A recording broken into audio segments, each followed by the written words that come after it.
Hi everyone, this is Carly from Craig Systems. Welcome back and thank you for joining us for our third Security Basics Lunch and Learn. At Craig Systems, we provide tailored voice, data, and security solutions to meet your business needs today and well into the future. We've seen firsthand how cyber attacks can disrupt business operations. So we put together this short ongoing webinar series to educate our clients because the more you know about digital security, the better you can protect your company, your customers, and your data. Each week we'll introduce a new topic and dive into the basics. Today we're joined by Shanna Utgard, Success Manager at Defendify, our strategic cybersecurity partner. So without further ado, I'll turn it over to you, Shanna. Thank you, Carly. We've been having a lot of fun with this webinar series so far. Hope you guys are enjoying it just as much as we are. Today's topic is one of my favorites, and as soon as I start conducting my TED Talks about password health and two-factor authentication, most of my friends and loved ones roll their eyes a little bit, but they know that this is something that I am super passionate about, so I can't wait for this session. Hopefully you get some good tips to take out of this to help protect yourself. And just a little reminder here, I am Shanna Utgard from Defendify. I'm the Success Manager here. We are a SaaS-based cybersecurity platform for small business, and Craig Systems is one of our strategic partners as well. So we're very excited to continue partnering with them to help a lot of small businesses realize that cybersecurity can be both affordable and simple. So today we're going to talk about password health. I always love this little cartoon. I think it's pretty funny. You can name her whatever you'd like, but make sure it's something you'll remember. You'll be using it as a security question answer for the rest of your life. So password health. Last week we talked about social engineering, and one of the things that we discussed was these attackers are doing a lot of research about us, not only our companies but also us individually. So they are going through our LinkedIn profiles, our Facebook, they're reading the About Us section, they're gathering as much information as they possibly can about us, and then most of the time these cyber attacks are starting with phishing emails. One of the things that is regularly accomplished through phishing emails is what we call credential harvesting. So, you'll receive an email. Last week we gave the example of it might look like it's coming from your bank saying that there has been some suspicious activity on your account. They want you to log in and view some transactions. You click on the link, it takes you to a page that looks like your bank, but it doesn't. It's not actually your bank. You enter in your username and password to go look at those fraudulent charges. The page crashes, and then you just move on with the rest of your day and say, oh, that was kind of weird. What these attackers have done in this situation is what we call credential harvesting. So here's a couple examples of a Netflix account, update your account information, your billing information, or reset your password. They've got the Netflix logo. When you go to the page, it's got all the right symbols. Even in this situation, we've got, the secure browser message. So it looks like it could legitimately be Netflix. So you go and you put in your username and password trying to log into your account, and these attackers have now harvested your login information. So this is a very common scam and attack method. The very first icon we see here is filling out a form or going to a website. So their goal is to get your login information. And a lot of the times, it could be even simpler than that. This is a listing of the most common passwords of 2019. Every year, it's roughly the same. 1, 2, 3, 4, 5, 6 is the most popular password. I'm guessing we've started to incorporate a lot more complexity requirements in length. So now we added 7, 8, 9. QWERTY, which just goes across the first row of the keyboard. Password, I love you, sunshine. These are very common passwords that people are using on a regular basis.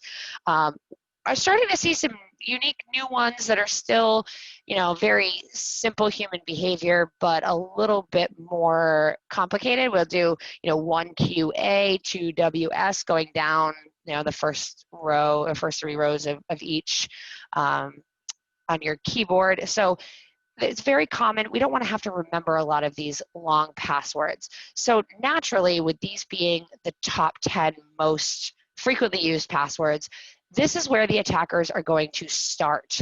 The crazy thing about this is that they actually have tools, or they can build these scripts that will automatically try all of these passwords, and it will try hundreds of them in a split second to see if any of these, most common passwords are something that you're using. When it comes to password health, security researchers wanted to see how quickly those passwords could be cracked using these tools.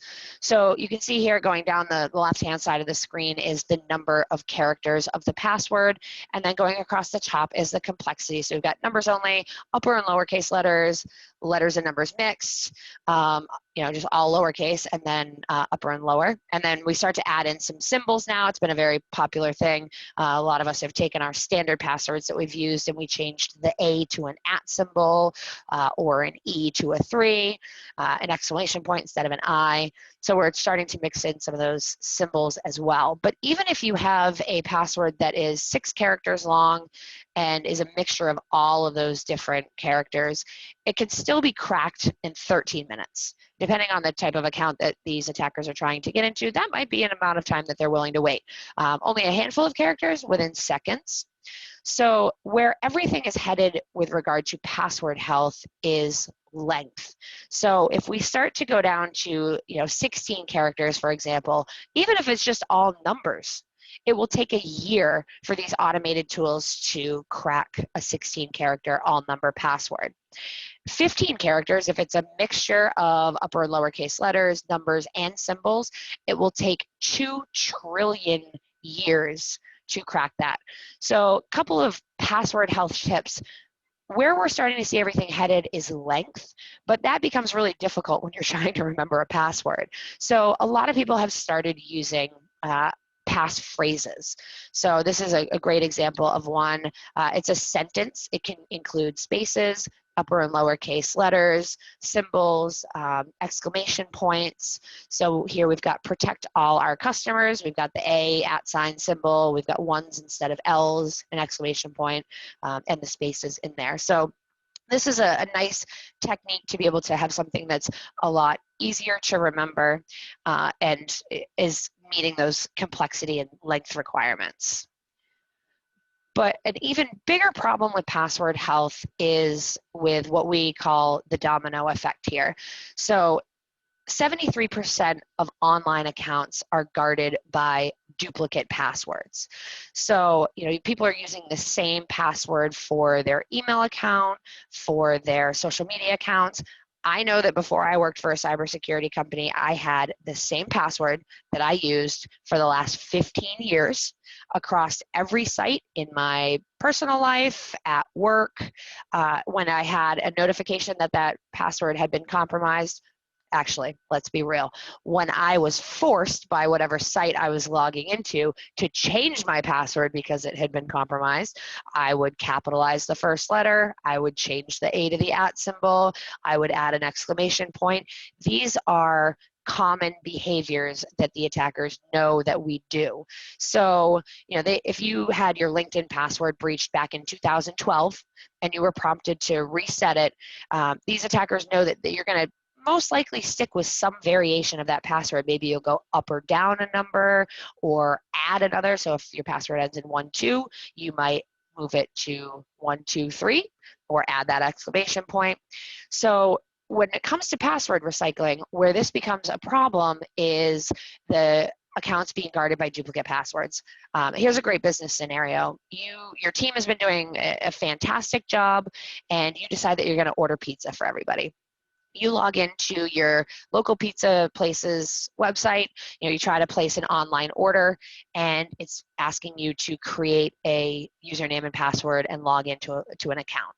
Since you're ordering pizza for work, you use your work email address and you use the same password that you use for everything. Hopefully it's not 1234556, but let's say it's sunshine123 exclamation point. You put your information in, you create that online account. The chances of your local pizza place having good cybersecurity protections in place and really protecting that login information is not that great. So if that database is compromised and the attackers are able to get their hands on those passwords, they're going to immediately see that that's a business email address, and they're going to have a password that you use for that account. They then go to every other account that they think that you might use. So they'll start with your email account. Most people are either on Office 365 or G Suite. So they're going to try your email and that password there. They'll try to log into your QuickBooks account. They'll look at the types of systems that you are likely to use in your industry. So maybe you are a tax preparer and you use a Thomson Reuters portal, and that's where all of your confidential and sensitive customer information is stored. They're going to start trying to stuff those compromised credentials into any website that they possibly can. They can build these automated tools to do it in seconds, and before you know it, they can very quickly and easily have the keys to your kingdom. This is true both in your professional life as well as your personal life. So this is very common. A majority of the people that we talk to, and especially that I talk to on my personal crusade about personal health or password health, are using the same password across all of these accounts. So it's a very slippery slope. You can very quickly give these attackers access to all of your different accounts. Another fun topic here is with the password recycling. I loved this story when it came out because the Disney Plus service was announced, and then almost immediately after, all of these passwords were available for sale on the dark web. And I actually did a talk with a local college here, and that was the first question that somebody asked me about was the Disney hack. And that's what everybody kept calling it. I've got a news article here from a station in New York that says, the Disney Plus customer accounts and password information is already hacked. Disney wasn't hacked. What these attackers did was they took all of these, compromised credential lists. Maybe it was MySpace or MyFitnessPal or Dropbox and Adobe, LinkedIn, these very well publicized breaches that have this information being sold and traded on the dark web. And they started credential stuffing. So they took that whole list of usernames and passwords and just started pointing it at the Disney login site the very first day that they put it up, knowing that most people probably used their email address and password combination that they've used for every single other account. And they were able to get in right away, and then they started trading and selling these Disney Plus logins on the dark web within the first few hours of this website being up. So these attackers are obviously capitalizing on these types of things. I've got some Reddit comments in here. Got hacked in one day. Disney Plus security sucks. No, it's password health that stinks. And then this is a listing here of the number one or the largest breaches that have occurred in recent history. So on the left side is the breach name. In the middle, you see the number of accounts that were compromised. So we're talking every one of these breaches were millions and millions of username and password combinations. The information stolen across every single one of these breaches, these attackers are going in and saying, we want these usernames and passwords. If you get a notification, if you even still have the same email address that you used for a MySpace account or NetEase, a lot of the times we'll ignore these notifications because we're like, I don't log into that site anymore. I don't care if somebody wants to log in and get my MySpace pictures or MyFitnessPal eating habits, exercise information. The usernames and passwords for these sites are not valuable. It's the credential stuffing that occurs later, and that is where they're able to get the accounts that really matter, whether it's your email, your social media, your banking or financial information, your travel or loyalty and rewards accounts. That's it. That's the gold mine that they're really going after. Another topic here is about social media sharing. I was on my password health TED Talk with one of my friends, and she said that nobody was going to get her password. And I told her that I bet that I could guess her password. We see a lot of these things on social media, the little surveys. I wish more people did these. It's fun to learn odd little things. I've seen a massive increase of these since the start of the pandemic. A lot of people are online. They're staying home with their kids. Their kids are in school. You know, they're trying to find these things to keep themselves entertained. So they're doing these little surveys, which talks about their first job, their favorite food, their first car that they drove, the town that they were born in.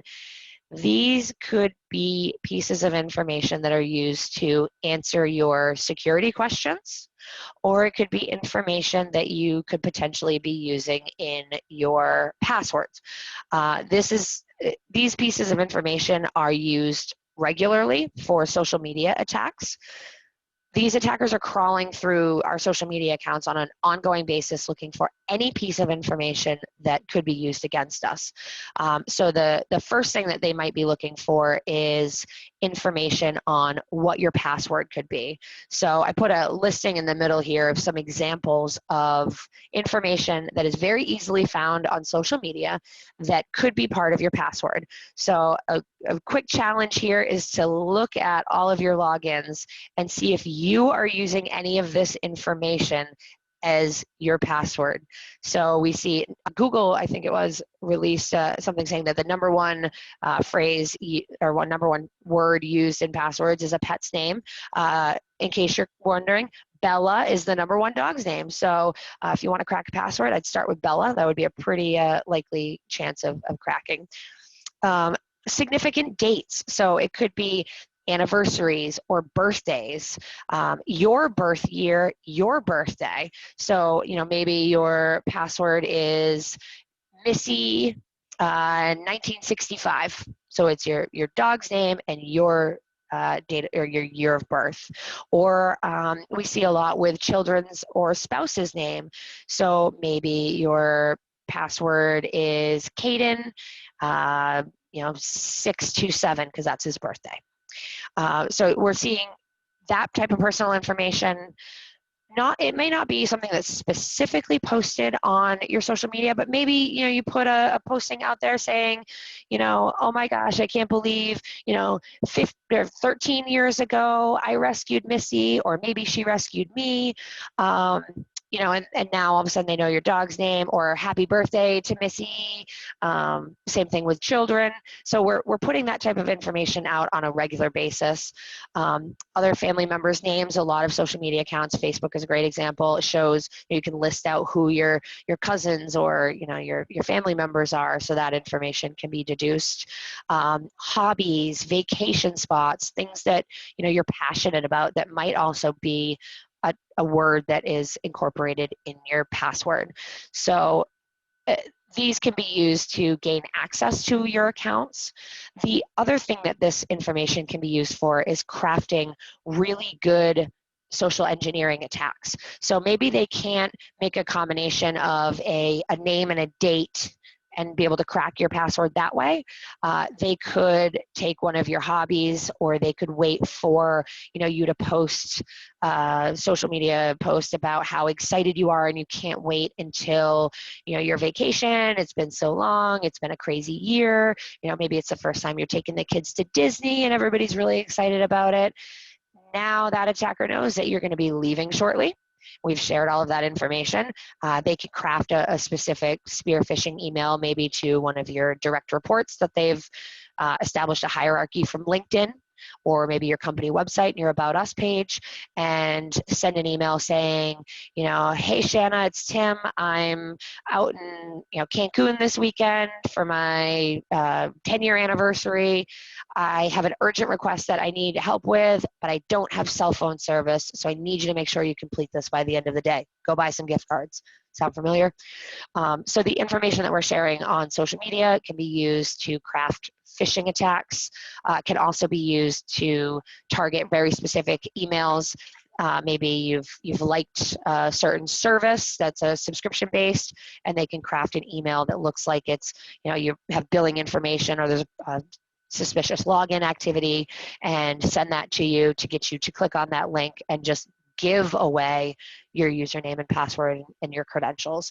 So a word of caution to really look at what type of information that you are sharing on social media. Stay away from those surveys. And as far as password health is concerned, use a nice long strong passphrase.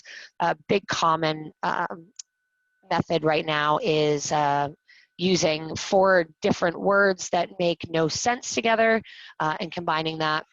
So that is another option instead. Try to stay away from that publicly available information. The best option, though, is to use a password manager. In your business, in your personal life, I use them all over the place. This is, one spot that you can log in one time. You can create long, strong, random, unique passwords for every single one of your different accounts and store them securely. If one of those accounts becomes compromised, let's say your Amazon password is leaked, you can immediately go in, change that one password to a new one without granting access to all of your other accounts from that one breach. Now, a lot of people will always ask me, well, if I'm putting, all my eggs in one basket, what happens if the password manager gets breached? And that's what we're going to talk about next with two-factor authentication. You'll definitely want to protect that password manager with a two-factor authentication code. This is also known as multi-factor authentication. So this is a combination of something that you know, which is your username and password, and then something that you have or something that you are. So it could be a biometric example like a fingerprint. We're not quite at the point of eye screening yet, but I'm sure we will probably get there. Face recognition we see a lot on some of the new phones, or it's a code that you receive on a separate device. A lot of people are becoming more familiar with this with like their banking. If you log in from a device that you haven't previously logged in on, the bank doesn't recognize that IP address, they might text you a code just to make sure that it really actually is you trying to log in. So that's the first option for a device-based or a separate code, something that you have. Another option is what is called a TOTP app. That is a time-based one-time password. So some examples of those are Google Authenticator, Authy. That has a rolling code that changes every 30 seconds, and you would go into that application, get the code for the site or application that you're trying to log into, and then enter it into the website or app, and that would grant you your access. So this is one of the biggest ways that you can stop cyber attacks professionally and personally. Google implemented two-factor authentication, and they say that their cyber attacks went down, or their successful cyber attacks went down to essentially 0. So you got to have that combination of something you know, your username and password, something that you have. There are also other solutions outside of a text message code or a TOTP rolling code app. There are little devices that you can plug into your computer or your phone that either have like a little mini USB or a lightning connection. There are also key fobs that you can get. We see this a lot with business banking accounts, that you'll have to press a button and get the code and enter it in. This stops a lot of cyber attacks dead in their tracks. Even if an attacker has your username and password, when they go to log into that site and it prompts them asking for a code, a lot of the times that is enough for them to just move on to the next username and password in their list. Another quick story, because we're getting a little close on time here. Be careful if you ever receive a login attempt immediately followed by a phone call. One of the things that we've been seeing is that attackers are attempting to log into bank accounts using username and password information. Your bank doesn't recognize the IP address. They send you a text message code. These attackers can spoof your bank's phone number and call you and make it look like they're calling from the bank. And a lot of the times they will say, we've detected some suspicious activity on your account. We just sent you a code. We want to verify and make sure that it's you. If your bank is ever calling you asking for that information, politely tell them that you are going to hang up and call them back on a known verified number. We've seen instances where these attackers are, triggering that two-factor authentication code, calling and pretending to be the bank. You read the code to them, and then all of a sudden they've got access to your online banking. So always hang up and tell them that you're going to call back, and make sure that you are using that two-factor authentication on this password manager. So that's what's going to keep all those passwords inside there nice and safe and secure. If they don't have that second form of authentication, they're not going to be able to get into that password manager and get the keys to all of your kingdoms. On top of that, if you're using two-factor authentication on all of those individual sites, you've got, you know, an added layer of protection on that. So protect your password manager with two-factor authentication, protect any sites that you're going to on a regular basis, or, you know, apps with two-factor. There's a great website down there on the bottom of this slide. This is turnon2fa.com. It will help walk you through any of those sites or applications that you might be using and how to get two-factor authentication turned on. If you are using a service that does not offer two-factor authentication, ask them. Ask them to implement that. The more people that are asking for this, the more companies that are going to have to implement. And then here's another quick idea of what it is. Password, some type of biometric or code verification, and you get access. Some tools that you can implement in your organization as far as password health.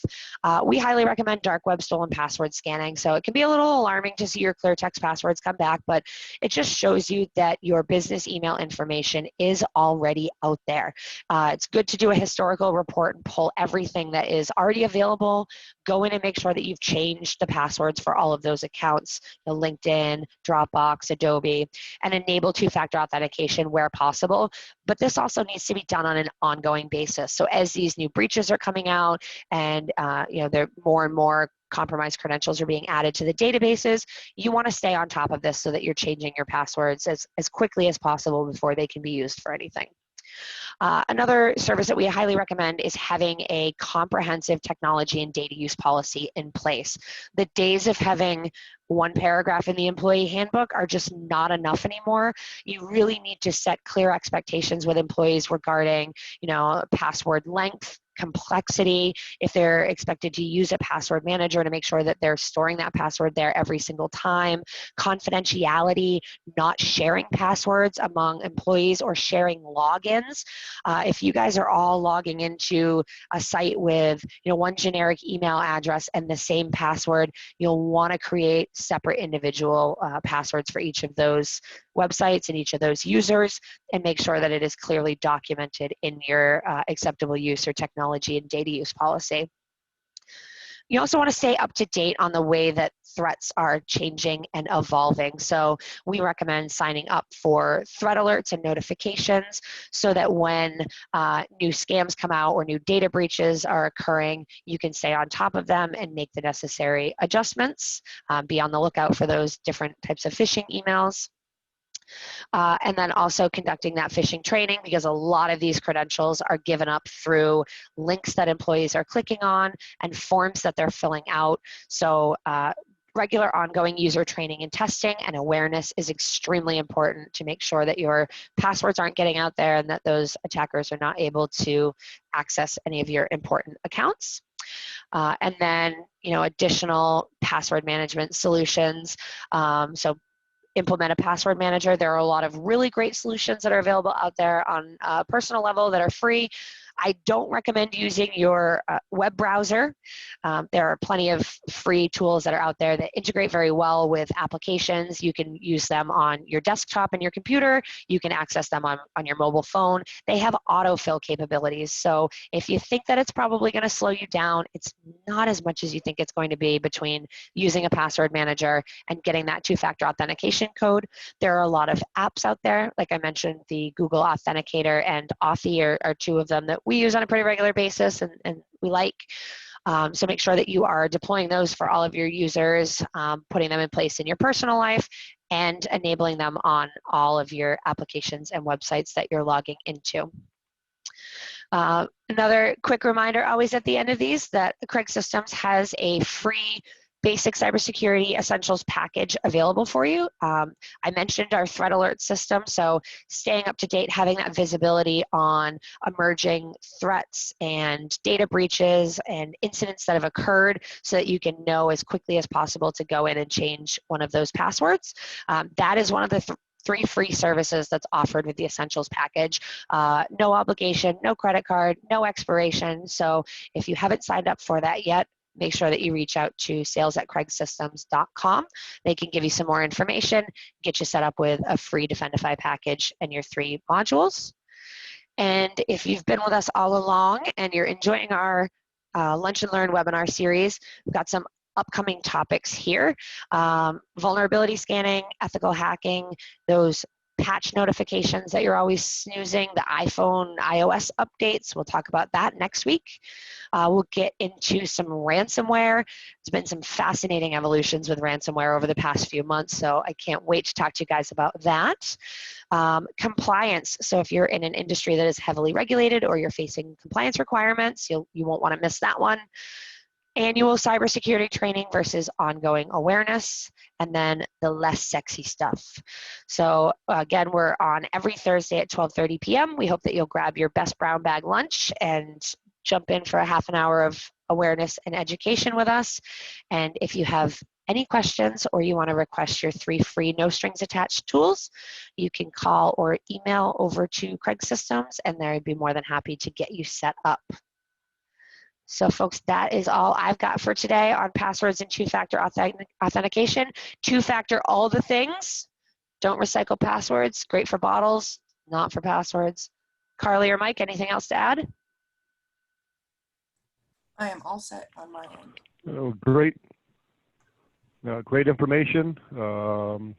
And I use Authy as my 2FA authenticator. So it works very well, very easy to use. Don't access anything I don't have to without it. So great presentation. Thank you much. Thank you very much, everybody. Have a great rest of your week. We'll see you next week.